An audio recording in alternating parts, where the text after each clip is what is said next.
What's happening, people of Earth? Yeah, it's been a hot minute since y'all have heard from me. I'd like to thank the ones who continue to watch the videos. I've gained subscribers even though I haven't been posting anything, so that's fantastic. Kind of cool to find out. A couple of updates. I have a new vehicle, which is actually this video. I've owned it for about a month now. It is super cool. If you watched the last short video of the Miata, you will find out this one kind of had a hint. There was a 30th anniversary of what this is basically themed after. Oh, by the way, new tattoo. That's right, zombie bite. Anyways, so yeah, I've owned it for about a month. Been driving it around, kind of wanted to give a honest opinion on it because it is lifted. It does have a locker in the front, limited slip in the rear. So you can imagine already, if you haven't figured it out, it is four-wheel drive. So it's pretty cool. I have had since I've added a stereo to it. Nothing too spectacular. Put a Pioneer head unit that holds your phone, which I'm actually super excited about. I actually really like the radio. For those of you who are looking to get one, the only quirk is it does use your phone solely for the display, so just be aware of it, but it does use your GPS, pops that all back up. It works flawlessly otherwise. I did put a single 12 in the back, put a ARC Audio 700 watt amp under the seat. Other than that, I have not done a lot. I did not build this vehicle. In case you're wondering, what did I trade for it or how did I end up with it? Remember that 95 Mustang GT? Not mine anymore. A friend of mine who built this truck and painted it and did all that kind of stuff to it wanted that car. So him and I worked it out. We did a swap. I just get to work on it. It's technically my wife's. I'm gonna call it ours. She has not driven it yet because when the gentleman who lifted it, I'm not gonna name him because he likes his privacy. When he lifted it, he removed the sway bar because he built it to go off-road. I will be putting one back on it as soon as I find one, which reminds me, anybody who's watching these videos, if you can find me a front sway bar and all the hardware to mount it for this vehicle, get a hold of me. I need the stuff. I need to go to a junkyard and try to find it. I've been looking online, but I've been a little lazy side. So without further ado, that's right. It is a Jurassic Park Explorer. So, those of you who don't know, the original Jurassic Park had a Jurassic Park, or they had Explorers that went around that were actually on the tracks. I know everybody mainly thinks of Jeeps. It is not just Jeeps. I believe the original Explorer was a 92. This is a 93. You will notice up here, it does not have a glass roof. I will be honest with you, I have no intentions of ever putting one on there. Why? It's Florida, it's hot, it's not happening. So you can see it is not movie correct, if you will. It has been lifted. It has a 6-inch lift from James Duff underneath it. It has dual shocks up front.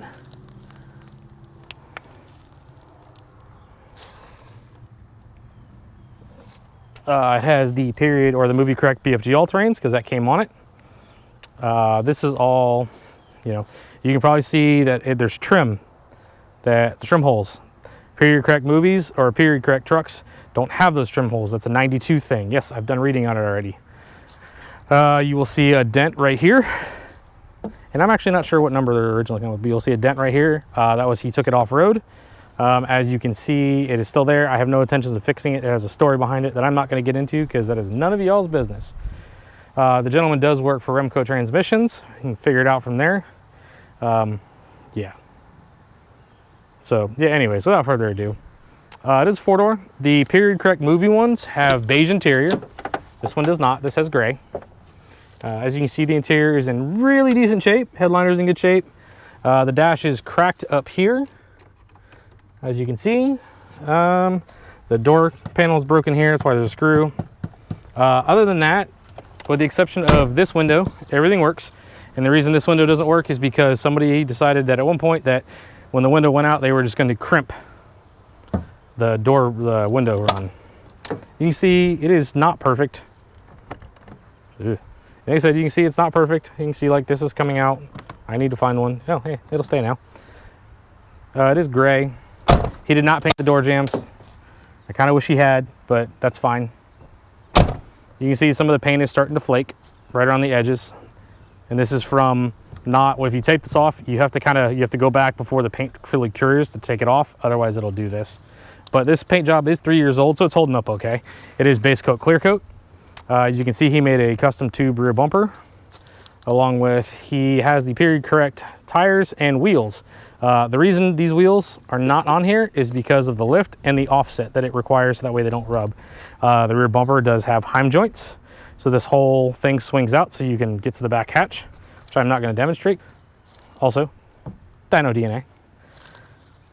So, like I said, it's actually in really good shape for the most part. It does have its little nicks, cuts, bruises, and stuff like that, but it doesn't bother me because I can take it off-road and I don't have to worry about anything happening. Like I said, it's actually in pretty good shape, other than somebody throwing receipts on it. So, and of course my phone goes off. So a couple things that are going to go away. The Park Ranger is going away. Actually, it's going to go away before this comes out. I don't like it. I don't understand it. I don't know why it's there. It does have a winch on it with the nylon rope already. He changed it from the metal cable to that, which is super cool. Obviously, you know, anybody who knows, it's a Harbor Freight winch, custom front bumper. So it does have the glorious and wonderful twin I-beam front end in it. You will also notice it has been reinforced. He's also got rid of the C-clips, so that way if that stub axle, which people who know about these will know, the stub axle breaks, it's changeable outside. Upgraded to steel brake lines, steel rated brake lines. Skyjacker lifts or shocks. Overall, very, very cool rig. It does have AC. It does work flawlessly in it. It is cold, otherwise I would have never done the trade. Does have a 8.8 rear with a limited slip, you know, the popular thing. So I don't really know there's much else to tell you about it. It does have the original 4-liter. It does have, I'm guessing, 150 some odd thousand miles on it.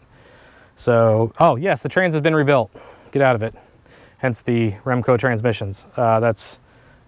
Yep, that's where it came from. That's who rebuilt it. It does have a shift kit in it, which I didn't know it even existed for these transmissions. And it won't, the torque converter doesn't go into lockup. It does have 456 gears in it, so that's the other thing. This thing at 65 miles an hour is screaming at 3,000 RPMs. Those of you who are going to ask a couple different things. Yes, the speedo's been corrected. You can change the gear in the transmission, so that way it is correct. Why doesn't it have lockup? These motors do not have horsepower. They have horse mice. They are not fast. They are very terrible. They have hamsters. There we go. They have hamsters. It's not, doesn't have a ton of power. It does go down the interstate just fine. It does drive just fine. It does have enough power to get it around, but it's not really a powerhouse. Before you ask, yes, there's plans in the future for changing that. This is another one of those that I would like to keep, mainly because those of you who don't know, my older sister passed away in 2011. You can figure it all out. Let's be honest. If you're watching this, you can find me if you really want to. So one of my biggest memories of her was going to see the movie Jurassic Park, and this is a very personal thing. Please do not comment on this. Leave that part of this alone, if this even makes it onto the camera, because that's why this thing has a little bit of meaning to me in regards to that. Plus, my wife and I both really like it. So without further ado, we'll get some shots of it climbing around. We'll probably flex it out a little bit because I have spots to do it. So, oh, it does have Flowmasters on it.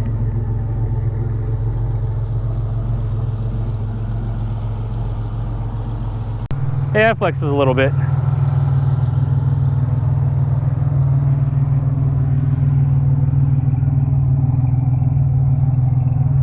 Just a little bit. So here's what it looks like with your phone hooked up to the radio. It gives it a nice little stand that is removable. We can pop this out.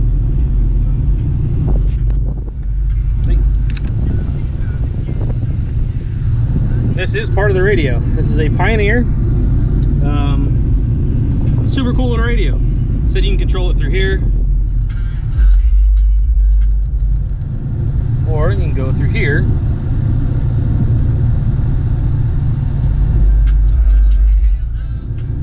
Pretty cool. So, well guys, at this point we're going to go ahead and cut the video here. This is kind of short and sweet for this thing. It is super fun to drive. However, driving it around, you can imagine people don't leave you alone for obvious reasons. So, but you knew that, cool with it, excited about it. So, guys, there will be some more videos in the future, some updates on the Dart. I know a lot of people have been asking about it, or the Zart rather. So stay tuned. Hope all is well. Enjoy life. It's too short.